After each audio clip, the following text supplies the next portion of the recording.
الباب الرابع المفاہیم۔ علم اصول کے مباحث کو مختلف حصوں میں تقسیم کیا ہے، اور ان میں سے پہلا جو حصہ ہے وہ مباحث الفاظ ہے، دوسرا جو حصہ ہے وہ مستقلات عقلیہ ہے، اور تیسرا جو حصہ ہے وہ مباحث حجت ہے، اور چوتھا جو حصہ ہے وہ اصول عملیہ ہے۔ اور یہ جو مفاہیم ہے، یہ مفاہیم اصول لفظیہ کے ابحاث میں داخل ہے۔ مفاہیم جو ہے مفہوم کا جمع ہے، آپ کو معلوم ہے۔ یہاں سب سے پہلے مفہوم کا جو معنی ہے، مفہوم کے جو معنی ہے اس سے بحث کریں گے، اور دوسری جو بحث ہوگی وہ یہ کہ مفہوم کی حجیت کے بارے میں بحث ہوگی، اور تیسری جو بحث ہوگی وہ مفاہیم کے اقسام کے حوالے سے بحث ہوگی۔ یعنی مفاہیم کی جو بحث ہے اس کو 3 حصوں میں تقسیم کیا: مفہوم کا معنی، اور حجیت مفہوم، اور اقسام مفہوم۔ اور ان میں سے سب سے پہلی جو بحث ہے وہ ہے مفہوم کا معنی۔ مفہوم کا معنی کیا ہے؟ جیسے کہ ہم بھی عام طور پر استعمال کرتے ہیں کہ فہم، جیسے کہ عربی میں کہتے ہیں فہم کا معنی سمجھنا، فہم اور افہام و تفہیم، سمجھنا اور سمجھانا، اسی سے یہ مفہوم آیا ہے۔ یعنی سمجھنا، ایک چیز انسان جس کو سمجھتا ہے، جو ذہن میں جس کا معنی آتا ہے۔ اس بنا پر یہاں یہ جو مفہوم ہے، یہ مفہوم عام طور پر 3 معنوں میں استعمال ہوتا ہے۔ یہاں پر اس لیے ان 3 معنوں کو استعمال کرتے ہیں کہ تاکہ یہ فیصلہ کر سکے کہ ان 3 معنوں میں سے کون سا معنی ہمارے معنی میں، ہمارے اس بحث میں داخل ہے۔ ان میں سے جو پہلا معنی ہے وہ یہ ہے کہ خود لفظ جس کے اوپر دلالت کرتا ہے، اور دلالت کرنے سے جو معنی ہمارے ذہن میں آتا ہے اس کو بھی مفہوم کہا جاتا ہے۔ اسی لیے یہاں پر کہا کہ المعنى المدلول لللفظ، وہ معنی جو کہ لفظ کے لیے مدلول ہے۔ یعنی لفظ ہے تو لفظ کے لیے ایک مدلول ہے، مدلول سے مراد لفظ جس کے اوپر دلالت کرتا ہے، لفظ جس کے اوپر دلالت کرتا ہے، اور دلالت کرنے سے جو معنی ہمارے ذہن میں آتا ہے اس کو بھی کیا کہتے ہیں؟ مفہوم کہا جاتا ہے۔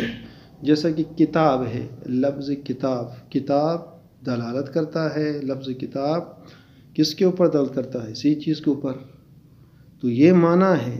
اور کتاب لفظ کاف تا الف با، یہ کتاب لفظ ہے، یہ لفظ جس چیز کے اوپر دلالت کرتا ہے اس کو بھی کیا کہتے ہیں؟ مفہوم کہا جاتا ہے۔ جیسے کہ صرف موبائل ہے، یا مثلا اسی طریقے سے کرسی ہے، اور اس طرح کے چیزیں ہیں۔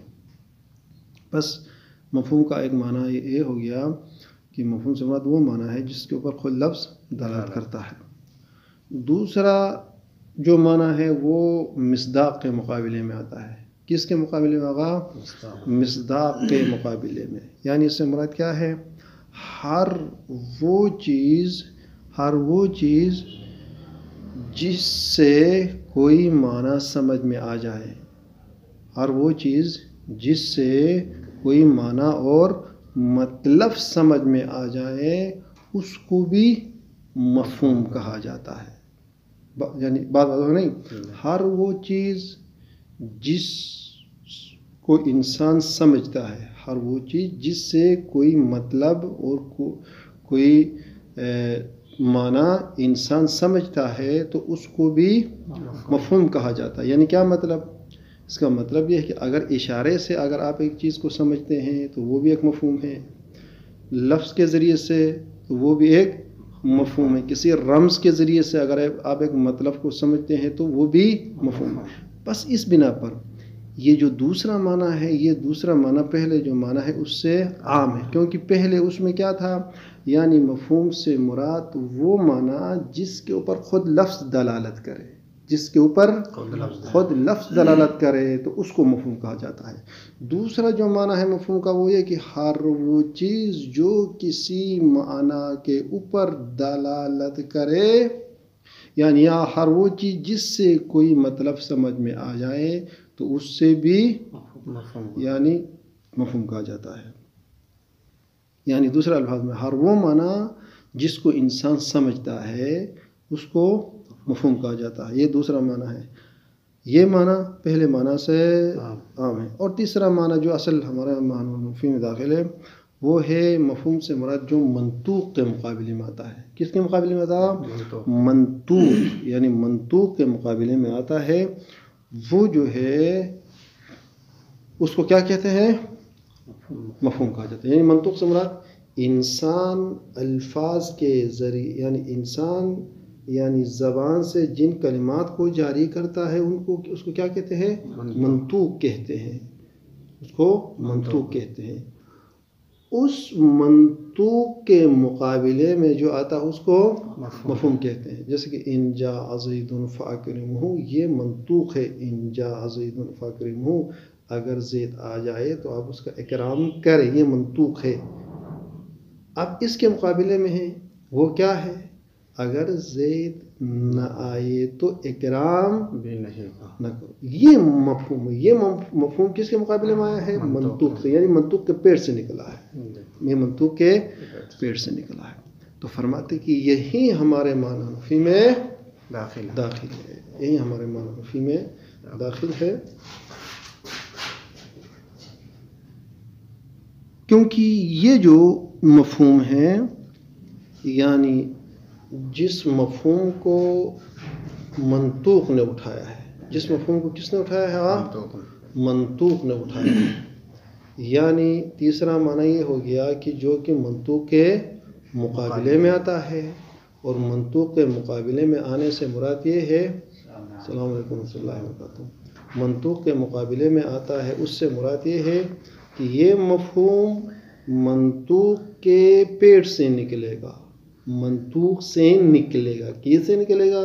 منطوق کا مطلب یہ ہے کہ متکلم جو کلام کرتا ہے، جو نطق کرتا ہے، اس کو منطوق کہتے ہیں. اور اس منطوق کے پیچھے ایک مطلب ہے، اس کو مفہوم کہتے ہیں. زید آ جائے تو اکرام کرے، یہ جو میں کہتا ہوں یہ منطوق ہے. ان جاء زید فاکرمہ، یہ منطوق ہے. اب اس کے پیٹ سے ایک مطلب نکلتا ہے، اسی کو کیا کہتے ہیں؟ مفہوم کہتے ہیں. یعنی پس یہ مفہوم دلالت التزامیہ کے ذریعے سے ہمیں حاصل ہو جائے گا. کیسے؟ زید آ جائے تو اکرام کرو، یہ منطوق ہے. تو اس کا لازمہ یہ ہے کہ جب زید نہ آئے تو اس کے لیے اکرام نہیں ہے. پس یہی تیسری جو صورت ہے، یہی ہمارے محل بحث میں داخل ہے. یعنی منطوق کے مقابلے میں جو مفہوم ہے وہ ہمارے منفی میں داخل. یہاں پر جو مثال دیا ہے، اذا بلغ الماء قرا فلا ينجسه شيء، جب پانی کر تک پہنچ جائے تو کوئی چیز اسے نجس نہیں کرتی ہے. یعنی یہ منطوق ہے. اذا بلغ الماء قرا فلا ينجسه شيء، یہ منطوق ہے. اس کا مفہوم کیا نکلے گا؟ پانی کر تک نہ پہنچے. ہاں، کر تک نہ پہنچے اور اس میں کوئی چیز گر جائے، بالکل پانی نجس ہو جائے گا. یہ کیا ہے؟ مفہوم. اور یہ مفہوم جو ہے اس منطوق کا لازم ہے. وعلیکم السلام ورحمۃ اللہ وبرکاتہ. الباب الرابع المفاہیم. چوتھا جو باب ہے وہ مفاہیم ہے. تمہید فی معنی الکلمۃ المفہوم. یہاں تمہید میں یہ بیان کرنا چاہتے ہیں کہ مفاہیم میں 3 بحث ہے. پہلی جو بحث ہے وہ مفہوم کے معنی کے لحاظ سے. دوسری جو بحث ہے کہ آیا مفہوم حجت ہے یا حجت نہیں ہے. تیسری بحث مفاہیم کے اقسام کے بارے میں. تمہید ہے کس کے بارے میں؟ فی معنی کلمۃ المفہوم. کلمہ مفہوم کا معنی کیا ہے، اس حوالے سے بحث کریں گے. یہ پہلی بحث ہے. دوسری بحث وفی النزاع فی حجیت ہی، حجیت مفہوم کے نزاع کے بارے میں، آیا مفہوم حجت ہے یا حجت نہیں ہے، یہ دوسری بحث. تیسری جو بحث ہے وہ فی اقسام ہی، اقسام مفہوم. مفہوم کے اقسام. فہذہ ثلاثۃ مباحثہ، پس اس بنا پر مفاہیم میں یہ 3 بحثیں ہوگی. ان میں سے پہلے بحث معنی کلمۃ المفہوم، کلمہ مفہوم کا معنی.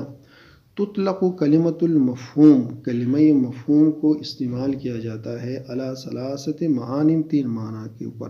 نمبر 1 المعنی المدلول، وہ معنی جو کہ المدلول للفظ، جو لفظ کے لیے مدلول ہے. اس کو دوسرے الفاظ میں یعنی لفظ جس معنی کے اوپر دلالت کرتا ہے اس کو بھی مفہوم کہا جاتا ہے. جیسے بھی کہا کتاب، لفظ کتاب اس معنی کے اوپر دلالت کرتا ہے. لفظ موبائل اس معنی کے اوپر دلالت کرتا ہے. لفظ ٹیبل مثلا اس کے اوپر دلالت کرتا ہے. لفظ کارپیٹ اس چیز کے اوپر دلالت کرتا ہے. تو ہر وہ معنی جو کسی لفظ سے ہم سمجھتے ہیں اس کو مفہوم کہا جاتا ہے. یہ تو وہی لغت میں جو ہم پر استعمال ہوتا ہے.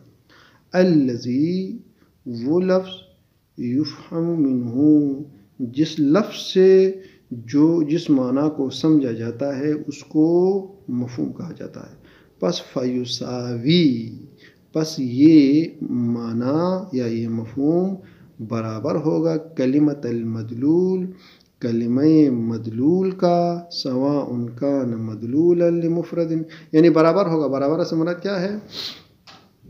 یہاں زیادہ کمی کی بات نہیں ہوگی. لفظ موبائل ہے تو اس لفظ موبائل سے سیم ٹو یہی چیز سمجھ میں آ جائے گی. لفظ کتاب ہے تو یہ اسی سے، یہاں پر زیادہ کم کی بات نہیں ہے. یہاں پر سواء کان مدلول لمفرد، اب یہ مدلول ہو چاہے کسی مفرد کے لیے اور جملۃ یا کسی جملہ کے لیے. وسواء کان مدلول حقیقیا او مجازی، چاہے یہ مدلول حقیقی ہو یا مجازی ہو. مثلا اسد سے مراد اگر آپ رجل شجاع لیتے ہیں تو تب بھی اس رجل شجاع کے اوپر یہ لفظ ہی دلالت کرے گا، تو یہ بھی مفہوم ہے.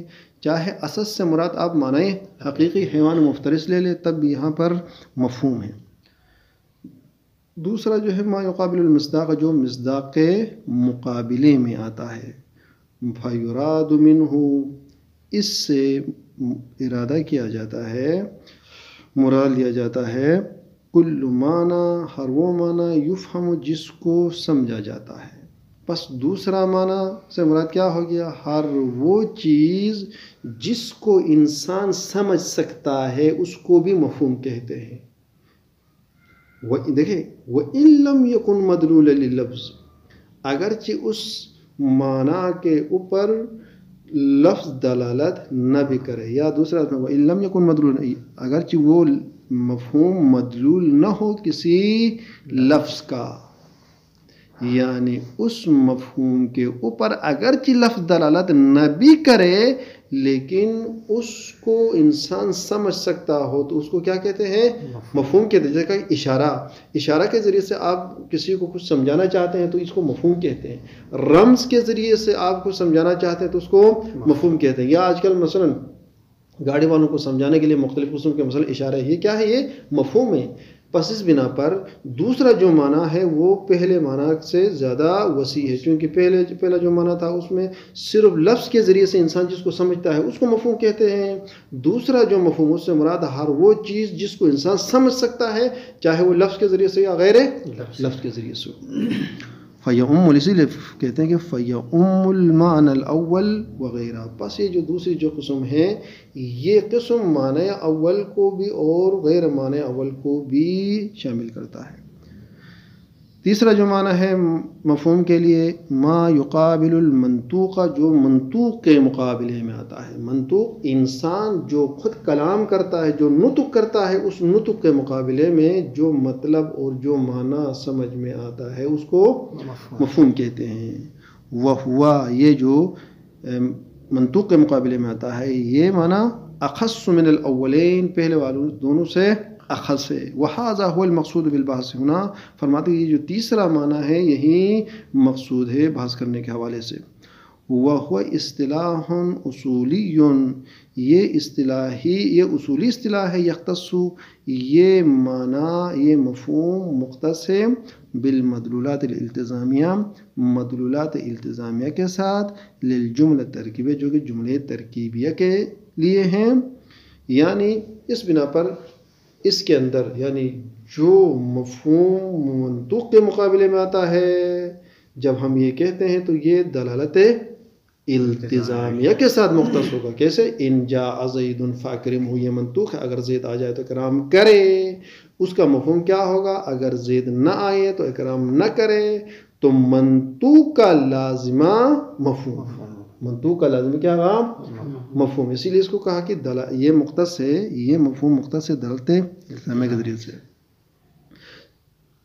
جو کہ جملے ترکیبیہ سے وجود میں تھا. سواء کانت انشائیتاً او اخباریتاً، چاہے انشائی ہو یہ جملے چاہے اخباری ہو. پس فلا یقال للمفرد، پس مفرد کے لیے مفہوم نہیں کہا جائے گا اصولین کے اعتبار سے. وَإِن كَانَ مِنَ الْمَدْلُولَاتِ الْالْتِزَامِيَّةِ، اگرچہ وہ مفرد مدلولات التزامیہ میں سے ہی کیوں نہ ہو، لیکن اس کو ہم مفہوم نہیں کہیں گے. کیوں؟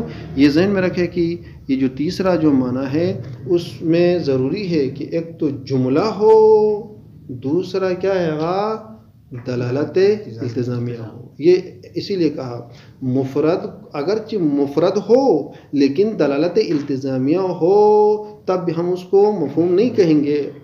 تیسرا جو معنی ہے اصولین کے پاس اس کے اعتبار سے، یا اسی طریقے سے یا دلالت التزامیہ تو ہو، جیسے کہا کہ دلالت التزامیہ ہو جملہ نہ ہو تو اس کو بھی مفہوم نہیں کہیں گے. اور اسی کا الٹا،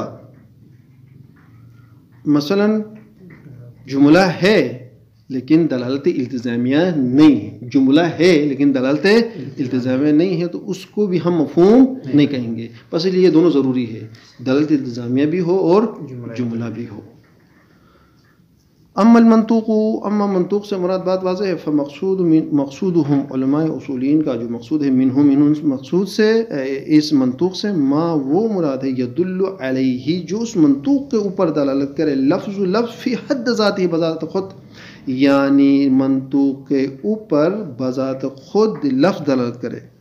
فمقصودہم علماء اصولین کا مقصود منہ اس منطوق سے ما وہ معنی مراد ہے کہ یدل علیہ اس کے اوپر دلالت کرے لفظ منطوق کو اوپر دلالت کرے خود لفظ فی حد ذاتی ہی بذات خود لفظ علی وجہ اس طریقے سے دلالت کرے کہ یکون اللفظ المنطوق لفظ منطوق سے مراد متکلم زبان سے جو الفاظ نکالتا ہے یا جو لفظ نکالتا ہے یہ لفظ حاملاً، یہ لفظ منطوق حاملاً اٹھائے، کس کو اٹھائے؟ لذالک المعنی اسی معنی کو، وقالباً اور یہی لفظ غالباً غالب ہو لہو اس معنی کے لیے. فیسمى المعنی پس فیسمى المعنی معنی کو منطوقاً منطوق کہا جاتا ہے. ان جاء زید فاکرمہ، یہ جو ہم الفاظ نکالتے ہیں ان جاء زید فاکرمہ یہ منطوق ہے.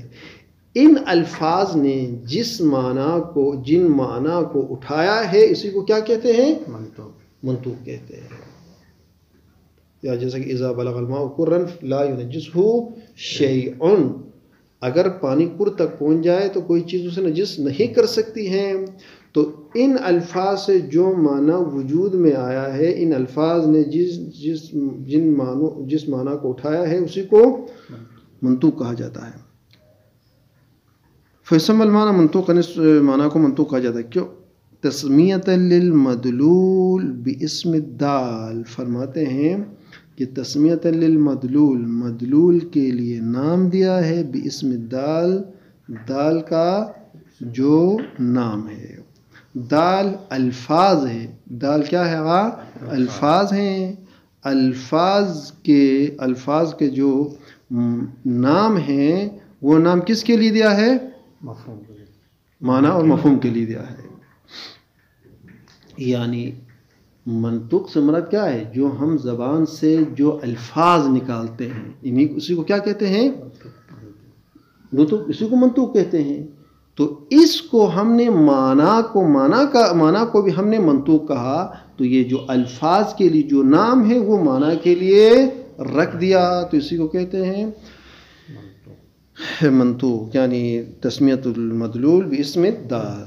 ولذلك اسی لیے یختص المنطوق بالمدلول المطابق، فقط اسی لیے منطوق مختص ہے کس کے ساتھ عام؟ مدلول مطابقی کے ساتھ. مدلول مطابقی سے کیا ہے؟ لفظ ڈائریکٹ جس معنی کے اوپر دلالت کرتا ہے اس کو کیا کہتے ہیں؟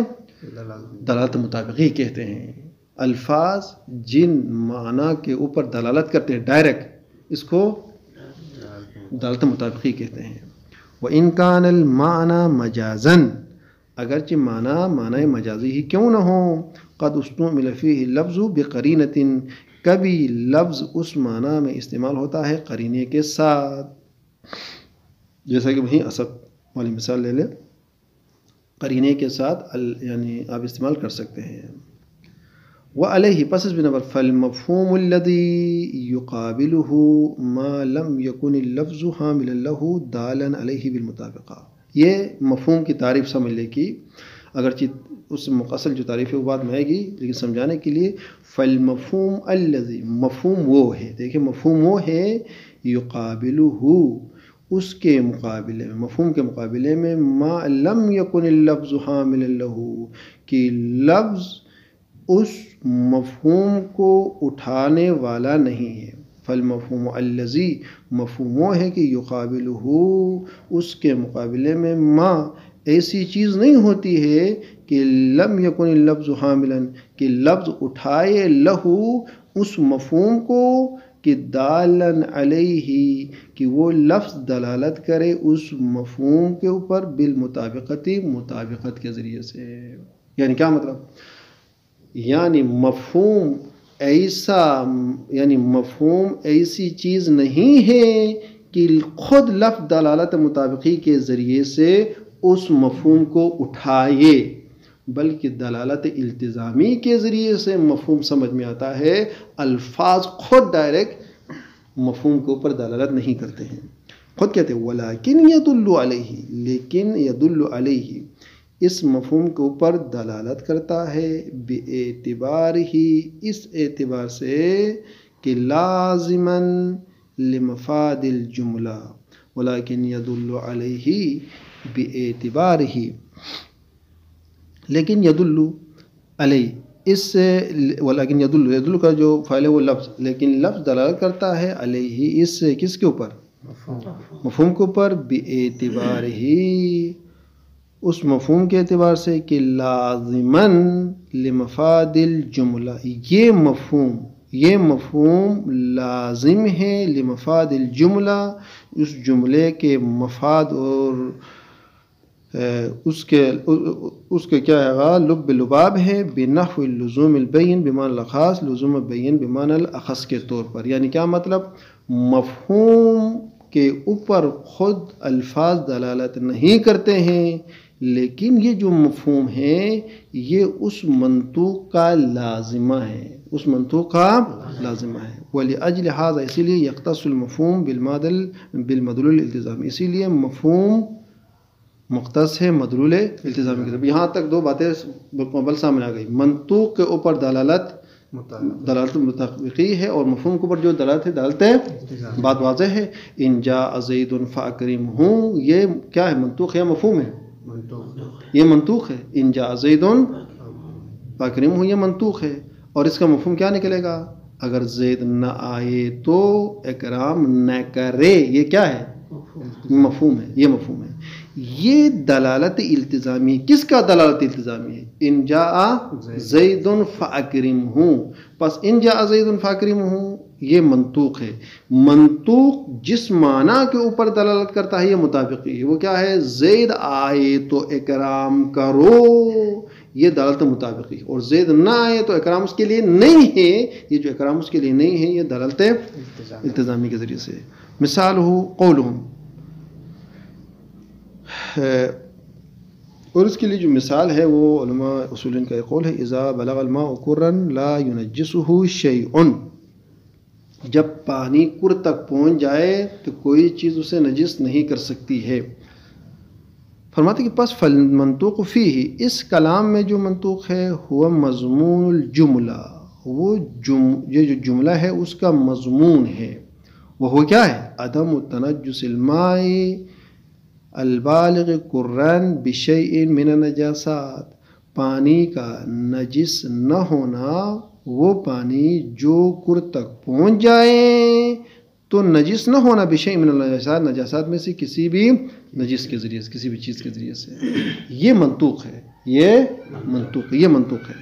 اور یہ جو منطوق ہے، اس منطوق کے اوپر جو دلالت ہے دلالت مطابق، دلالت مطابق یعنی مطابق سنا تو خود الفاظ ڈائریکٹ ہی اسی معنی کو اوپر دلالت کرتے ہیں، خارج سے کوئی قرینہ یا اسی طریقے سے کوئی درمیان میں وسیلہ اس کی ضرورت نہیں ہے، ڈائریکٹ الفاظ ہی اسی معنی اور مطلب کو اوپر دلالت کرتے ہیں. والمفہوم، اور مفہوم علی تقدیر، اس فرض کے بنا پر کہ ان یکون لمثل هذه الجملہ، اگر اس طرح کے جملوں کے لیے مفہوم ہو تو مفہوم کیا نکلے گا؟ انه اذا لم يبلغ قرن يتنجس، اگر پانی کر تک نہ پہنچے تو نجس کیا ہے بالکل، وہ کر کا پانی نجس ہو جائے گا، کر کا پانی نجس ہو جائے گا. یہ مفہوم کہاں سے نکلا؟ منطوق سے نکلا، لیکن دلالت التزامیہ کے ذریعے سے. وعلى هذا، پس بنا پر يمكن تعریفهما بما يلي، ان دونوں کی تعریف کرنا ممکن ہے ان الفاظ کے ذریعے سے جو آئیں گے. المنطوق، منطوق ہوا حکم دل علیہ اللفظ، منطوق وہ حکم ہے کہ جس کے اوپر لفظ دلالت کرے فی محل نطق، محل نطق میں. اذا بلغ الماء قرا فلا ينجسه شيء، لفظ خود دلالت کرتا ہے ایک حکم کے اوپر، ایک مطلب کے اوپر، ڈائریکٹ لفظ دلالت مطابق ہی ہے. والمفہوم کیا ہے؟ وہ حکم، مفہوم بھی ایک حکم ہے، جیسا کہ کہا کہ پانی کر تک نہ پہنچے تو نجس ہونا، منطوق میں نجس نہ ہونا ہے، مفہوم میں نجس ہونا ہے. یہ نجس ہونا یہ بھی ایک حکم ہے، وہ حکم، مفہوم بھی ایک حکم ہے، لیکن دل علیہ، اس حکم کے اوپر دلالت کرتا ہے لفظ، لیکن لا فی محل نطق، لیکن یہ محل نطق میں نہیں ہے.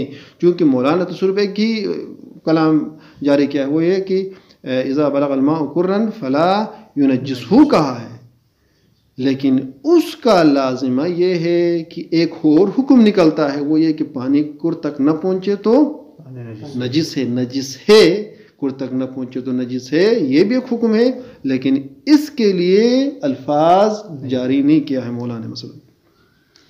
والمراد من الحکم، حکم سے مراد الحکم بالمعنى العام، حکم سے مراد یہاں پر کہتا ہے تعریف میں وہ حکم دل علیہ لفظ فی محل نطق، یہ منطوق میں، اور مفہوم میں وہ حکم دل علیہ لفظ لا فی محل نطق، یہ مفہوم ہے.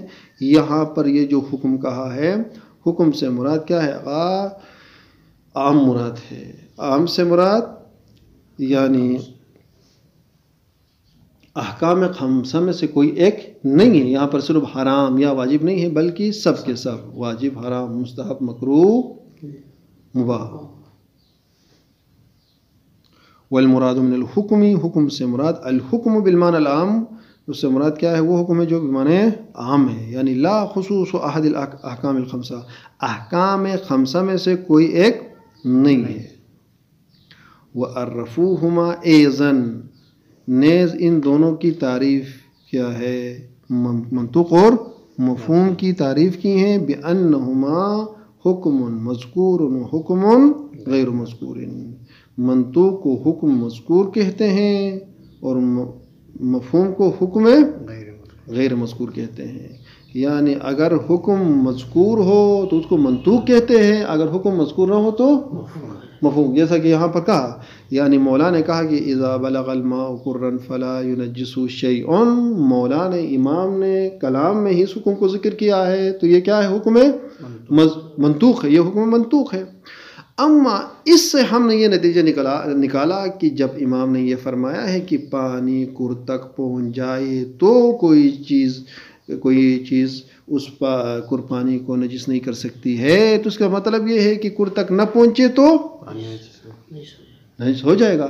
تو یہ نجس ہو جائے گا، یہ جو حکم ہے حکم غیر مذکور ہے، حکم غیر مذکور ہے، اسی لیے کہا کہ وہ حکم غیر مذکور ہے. وَأَنَّهُمَا حُكْمٌ لِمَذْكُورٍ، ایک اور تعریف ہے، وَأَنَّهُمَا، یہ دونوں میں سے ایک، یعنی مفہوم اور منطوق حکم، یہ لمذکور کسی مذکور کے لیے حکم، وہ حکم اور حکم ہے لغیر مذکور غیر مذکور کے لیے، بھی اس طریقے سے تعریف کی ہے۔ لیکن فرماتے کہ ولا وکلھا، یہ سب کے سب، یعنی جو کہا تھا نا حکم مذکور و حکم غیر مذکور، حکم لمذکور و حکم لغیر مذکور، یہ سب کے سب لا تخلو من عن مناقشات طویلۃ الذیل، یہ بہت ہی طویل مناقشات سے خالی نہیں ہیں، لیکن والذی یحون الخطب انہا تعریفات لفظیۃ، لیکن وہ چیز جو اس کلام کے لیے آسانی عطا کرتا ہے وہ یہ کہ انہا، یہ تمام کے تمام جو تعریفات ہیں یہ تعریفات لفظیۃ، یہ تعریفات لفظی ہے۔ یہ کیا یعنی کیا مطلب تعریفات لفظی ہے؟ فرماتے کہ اشکالات اگرچہ ہیں لیکن ہم یعنی ان کو پر اشکال بھی نہیں کرنا چاہیے۔ اشکال جہاں پر تعریف حقیقی ہو تو وہاں پر اشکالات کرتے ہیں، وہاں پر بحث کرتے ہیں، لیکن جہاں پر تعریف لفظی ہو تو وہاں پر اشکال کی ضرورت نہیں ہے۔ آپ کو معلوم ہے تعریف حقیقی میں وہاں پر جنس، فصل، اس طرح کی چیزوں کے ذریعے سے تعریف کی جاتی ہے، تو وہاں پر جامع الافراد اور مانع الاغیار، ان چیزوں کا مد نظر رکھنا ضروری ہے تاکہ تعریف جامع ہو۔ لیکن تعریف لفظی میں وہاں ان چیزوں کو مد نظر نہیں رکھا جاتا ہے، بلکہ وہاں پر لغوی اعتبار سے، قریب الذہن کے اعتبار سے ایک مطلب کو ذکر کیا جاتا ہے۔ اس لیے فرماتے ہیں انہا تعریفات لفظیۃ، یہ تعریفات لفظی ہے، لا یقصد منها الدقۃ، خود کہہ رہے ہیں ان تعریفات سے دقت کا قصد نہیں کیا جاتا ہے تعریف میں، والمقصود منها، اور ان تعریفات سے جو مقصود ہے واضح ہے، کما شرحنا، جیسا کہ ہم نے اس کی وضاحت کی ہے۔